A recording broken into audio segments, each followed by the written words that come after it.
Hello mga mare, welcome na naman po dito sa aking YouTube channel. At ayan, ito na naman ang ganap sa tindahan namin ngayong araw. So, meron lang po tayong pag-uusapan ngayon about sa Gcash nga kasi marami pa rin talagang nag-PPM sa akin. At marami pa rin talagang nagko-comments dun sa mga videos ko about sa Gcash. Pero yung mga tinatanong nila sa akin is kung yung iba hindi ko nare-replyan kaagad, lalo na po yung mga nag-PBM sa akin. Pasensya na nga po kayo kasi medyo busy talaga ang inyong tindera. Kahit late man ako nagre-reply sa inyo, nasasagot ko naman po ng maayos yung mga tinatanong ninyo about sa Gcash. Sana nga meron akong naiitulong sa inyo, lalo na nga po yung mga nagsisend ng pera tapos hindi pa nila talaga na-receive yung pera sa kanilang mga Gcash kasi nga yung iba naka-limit exceed tapos yung ibang nagsisend is nasa ibang bansa. Ito nga po, ilang beses ko na rin talagang nararanasan yung mga ganyan sa Gcash, kaya nga po isi-share ko sa inyo kung ano po yung dapat ninyong gawin kapag ganyan po ang mga nangyayari sa Gcash nyo. So ito na nga, pag Gcash to Gcash po kasi yung ginamit natin na magsisend is marireceive naman po nyo kaagad talaga, lalo na kung hindi naka-limit exceed yung Gcash nyo, marireceive nyo po talaga. Pero kung naka-limit exceed, halimbawa 1,000 pesos na lang yung pwedeng isend doon sa Gcash nyo, merong magsisend ng 2,000. Ang nakalagay naman po doon, kung Gcash to Gcash yung ginamit, is limit exceed. Ibig sabihin, hindi na siya pwedeng send doon ng 2,000 kasi nga 1,000 na lang yung pwedeng isend doon.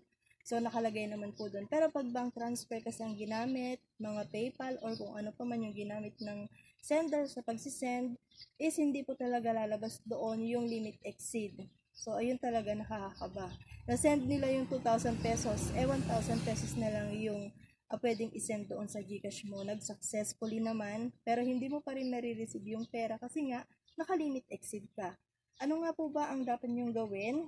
Pag inopen nyo kasi yung Gcash nyo, na-receive nyo naman sa transaction na meron talagang nag-send ng 2,000, 1,000 na lang yung limit nyo na pwedeng i-send. So, nakakakaba nga yun, diba? So, ang dapat nyo pong gawin is wala po. Kung hindi, maghihintay lang po kayo ng mga ilang days. Minsan pa nga po, 3 days, minsan naabot talaga ng 1 week. So, palagi ko rin talagang nararanasan yung mga ganyan, lalo na kung ang nagsisend is nasa ibang bansa. Tapos naka-limit exceed ako, nag-successful naman sa kanila, hindi ko pa nare-receive dito sa aking Gcash. Tapos yung pupunta dito, nakukuha ng pera na magka-cash out, dala-dala nila yung pinaka-reference na na-send talaga yung pera. Pero ako nga, wala pa akong nare-receive kasi nga naka-limit exceed ako. So wala akong dapat gawin kung hindi maghintay po ng 3 days. So yun lang po yung gagawin natin. Maghihintay lang po tayo ng 3 days basta sakto po yung binigay natin na name, sakto po yung number na binigay natin, at nag-successful po. Ipasend nyo po kung meron na magsisend sa inyo, ipasend nyo sa mga messenger nyo na nag-successful talaga yung pera na sinend nila na doon sa Gcash nyo. So, tignan nyo po kung nag-successful. Kung successful naman po, is wala nga po kayong dapat ibang gawin. Kung hindi, maghintay lang po ng 3 days. Minsan nga po, aabot din talaga siya ng 1 week. Pero mas matagal na po yata yung 1 week. Kasi ngayon is 3 days na lang talaga yung aabutin. Minsan pang walang isang araw papasok na yung pera na yun. So, ganun lang po yung dapat natin gawin. Maghihintay lang po tayo at makikita nyo nga po sa transaction nyo is nakalagay doon adjustment. So, ayun po. Yung iba kasi talaga kinakabahan. Kahit ako nung una din talaga is kinakabahan ako kasi nga napakalaking pera nun, diba? So, meron nag-send sa akin ng 3,000 tapos naka-limit exceed ako galing ng Hong Kong, hindi ko pa talaga nare-receive. Ayan, galing ng Hong Kong kasi nga naka-limit exceed ako. Meron pinapakita yung customer ko na history, na reference number, hindi ko pa nare-receive dito sa Gcash ko. Sakto naman yung number, sakto yung name, pero hindi ko pa talaga nare-receive.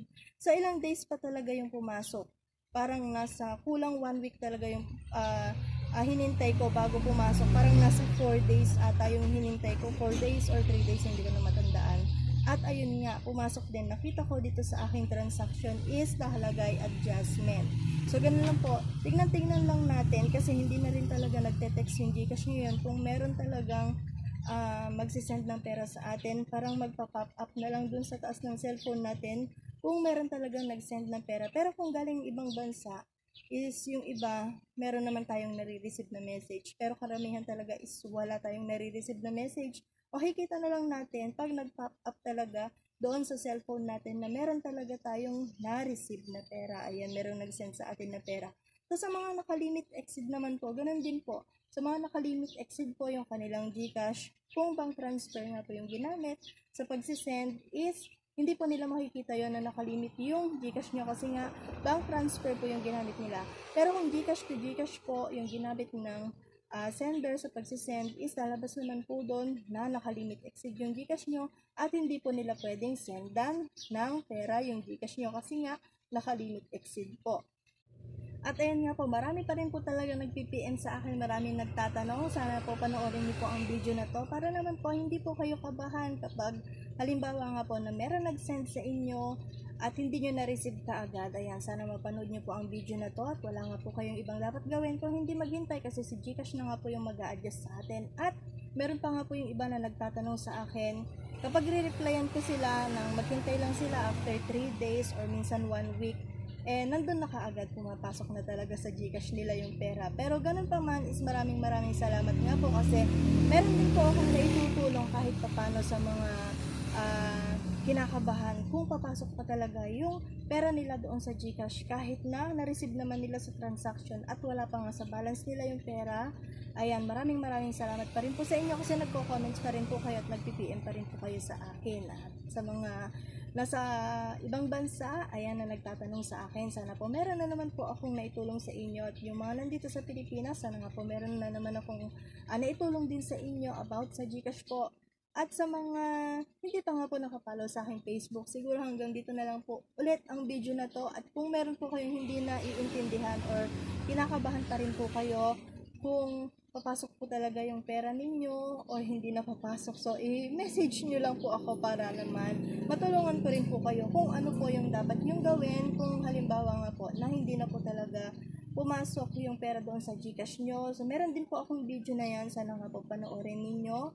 At andun po, pinaliwanag ko po kung ano po yung dapat nyong gawin kung hindi po papasok yung pera doon sa GCash nyo ng mga ilang araw. So, ayan, hanggang dito na nga lang po ang video na to. At sa mga hindi pa nga po nakapollow sa aking Facebook, papollow naman po at pasubscribe na rin po sa aking channel. Maraming salamat!